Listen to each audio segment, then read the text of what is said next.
தமிழரின் மரபில் உறக்கு முறையில் உருவாக்கப்படும் அம்மன் TRY-TFT கல்வி ஓர் உறுதியின் அடையாளம். பொங்கல் பண்டிகை நெருங்கும் நிலையில் கடந்த ஆண்டை போல நடப்பாண்டும் அரசே கொள்முதல் செய்ய வேண்டும் என விவசாயிகள் வேண்டுகோள் விடுத்திருக்கிறார்கள். அது தொடர்பாக செய்தியாளர் முத்துப்பழம்பதி நடத்திய கலந்துரையாடலை இப்போது பார்க்கலாம்.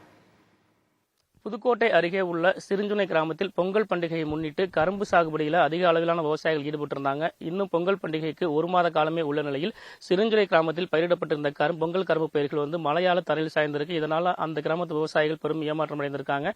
கடந்த 2 ஆண்டுகளாக கரும்பு கட்டுகளுக்கு உரிய விலை இல்லாத நிலையில் இந்த ஆண்டு அரசு முறையான விலையை நிர்ணயிக்க நம்ம வித்துடலாம், வாங்கின கடனை கட்டிடலாம் என்ற எதிர்பார்ப்புடன் காத்திருந்த நிலையில கரும்பு கட்டுகள் மழையால சாய்ந்ததால பெரும் வேதனை அடைந்திருக்காங்க. இது குறித்து அந்த கரும்பு வயல் விவசாயிகள் மட்டும் கேட்போம். ஐயா, நீங்க எவ்வளவு செலவு பண்ணி இந்த கரும்பு சாகுபடியில் ஈடுபட்டீங்க? இப்போ உங்களுக்கு என்ன மாதிரியான பாதிப்பு ஏற்பட்டிருக்கு? காற்று அடியினால கரும்பு பாதிப்பட்டிருக்கு. உழவு கூலியில இருந்து கரும்பு விதை கரும்பு வாங்கி போட்ட அளவுக்கு நெருக்கி 40,000 ரூபா செலவு. இனிமேலும் கரும்பு சாஞ்சதுக்கு அப்புறம் யாரும் எடுக்க மாட்டாங்க. கரும்பு சாஞ்சு பழுத்து போச்சு. இதுக்கு வேற தூக்கி கட்ட முடியாதா? தூக்கி கட்டுற அளவுக்கு கொண்டைகள் வளைஞ்சு போச்சு. கட்ட முடியாது சார். இந்த விவசாயி சொல்றதை கேட்டிருப்பீங்க, அந்த கரும்பு கட்டுகள் கீழே சாய்ந்ததுனால இதனால எங்களுக்கு இனிமே எந்த பயனும் இல்லைங்கிறாங்க. இது குறித்து அந்த வயலோட விவசாயம் இருக்காங்க கேட்போம். அக்கா, இப்போ என்ன மாதிரியான பாதிப்பு வந்திருக்கு? எவ்வளவு கஷ்டப்பட்டு இந்த வயல்ல நீங்க பாடுபட்டீங்க? எத்தனை மாசம் பயிர் இது? 1 வருஷம் பயிர் சார்.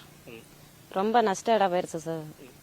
அது நஷ்டம் எடுக்க நீங்க ஏதாச்சும் பார்த்து நீங்க இதே செய்யணும் பண்ணணும். எங்களுக்கு வாங்கின வட்டி கூட கட்ட முடியல, என்ன அது வெட்டுக்குழி கூட என்ன கொடுக்க முடியல.